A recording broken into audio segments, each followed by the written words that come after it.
Assalamualaikum warahmatullahi wabarakatuh. Jumpa lagi sobat di channel Rapi Bugis Official. Kali ini kita berada di Sumpang Labo, terowongan berdinding batu cadas yang ada di Jalan Poros Kabupaten Maros Kabupaten Bone Provinsi Sulawesi Selatan. Sebelum kita lanjut mengulas tentang terowongan ini, jangan lupa dukung channel ini dengan cara menekan tombol subscribe dan lonceng notifikasinya agar kami lebih semangat lagi membuat konten-konten menarik lainnya.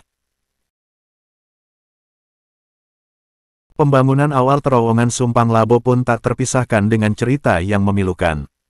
Ribuan warga di Kabupaten Bone dipaksa oleh penjajah Belanda bekerja rodi untuk melubangi batu cadas ini, membentuk terowongan yang saat ini dikenal dengan nama Sumpang Labo. Cerita masa penjajahan dulu di tempat ini, batu cadas ini menghalangi jalur jalan yang dibuat Belanda untuk menghubungkan Kabupaten Maros dengan Kabupaten Bone. Jalur ini juga menghubungkan dengan Kabupaten Sopeng. Sementara itu, untuk menghindari batu cadas ini tidak mungkin, sehingga satu-satunya jalan keluar yakni batu cadas ini harus dilubangi menjadi terowongan. Dengan demikian pembuatan jalan penghubung tidak lagi terhalangi oleh batu cadas ini. Batu ini dilubangi dengan cara dipahat sedikit demi sedikit. Ribuan warga terlibat dalam pengerjaan yang cukup berat itu. Selama pengerjaan terowongan, ratusan nyawa pekerja melayang karena tidak diberi makan yang cukup selama pengerjaan berlangsung. Tak hanya itu, mereka ditembak jika didapati beristirahat sedikit saja. Penderitaan yang cukup parah dialami masyarakat dalam proses pembangunan terowongan ini. Wajar saja ketika ada yang kemalaman dalam perjalanan menuju Kabupaten Maros Bone dan memilih beristirahat di tempat ini sering mendengar suara-suara yang aneh. Terlepas dari cerita kelam itu, terowongan Sumpang Labo yang memiliki panjang sekitar 8 meter dan lebar 5 meter, kini menjadi tempat favorit bagi pengendara jika melintas di jalur Maros Bone untuk beristirahat.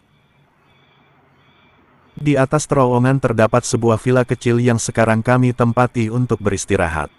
Di sini kita dapat melihat langsung keindahan pegunungan yang berada di sepanjang Jalan Poros Maros Bone. Tak hanya itu, sekalipun terowongan yang tepatnya berada di perbatasan Kecamatan Ulaweng dan Bengobone ini menjadi satu-satunya penghalang bagi truk ekspedisi barang. Dan ini juga menjadi berkah bagi warga di sini karena mereka mendapat upah dari supir-supir truk, mulai dari memandu di jalan yang berkelok-kelok sampai pada pembongkaran barang sebelum melintas di terowongan. Namun, jalur tersebut tetap menjadi primadona bagi para pengemudi truk ekspedisi karena akses yang paling dekat untuk menuju ke beberapa daerah yang terletak di bagian timur Sulawesi Selatan, di antaranya ke Kabupaten Bone, Kabupaten Sinjai dan Kabupaten Kolaka, Sulawesi Tenggara. Orang-orang yang akan menuju Sulawesi Tenggara pun juga pasti melaluinya jika ingin melalui pelabuhan Bajoe yang ada di Bone menuju Kolaka di Kendari. Tak hanya itu, sekalipun terowongan yang tepatnya berada di perbatasan Kecamatan Ulaweng dan Bengobone itu menjadi satu-satunya penghalang bagi truk ekspedisi barang. Namun, jalur tersebut tetap menjadi primadona bagi para pengemudi truk ekspedisi karena akses yang paling dekat untuk menuju ke beberapa daerah yang terletak di bagian timur Sulawesi Selatan, di antaranya ke Kabupaten Bone, Kabupaten Sinjai dan Kabupaten Kolaka, Sulawesi Tenggara. Orang-orang yang akan menuju Sulawesi Tenggara pun juga pasti melaluinya jika ingin melalui pelabuhan Bajoe yang ada di Bone menuju Kolaka ataupun Kendari.